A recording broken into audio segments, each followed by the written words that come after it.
বিধানসভায় এডিসি নির্বাচন আছে, সেই এডিসি নির্বাচনের মধ্যে কিছু গোলমালি করে, কিছু লঙ্গি বিতরণ করে, কিছু সোতায় দিয়ে আনারসের মধ্যে ভোট দেওয়া যায় কিনা এটাই দেখতে। কিন্তু আমরা বলছি, আমরা বিজেপিকে ভোট দেওয়া, তীব্রমথাকে ভোট দেওয়া একটাই। এত কিছু তারা চামড়া ছোড়াছুড়ি বক্তব্য করে, বিকাশ দেববর্মা বলে কি কয়, ব্রয়লার মোরগের মতো চামড়া ছুড়ে নিব তীব্রমথায়, আর বিজেপি বলে পাঠার চামড়া মতো ছুড়িয়ে নেব। যে সংসারটা এখানে ভাই, তীব্রমথাও বিজেপিকে ছাড়ছে না, বিজেপিও তীব্রমথাকে ছাড়ছে না।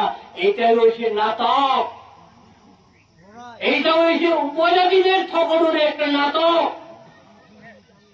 তীব্রমথা দলের সুপ্রিমের কথা তো মনে আছেন আপনারা।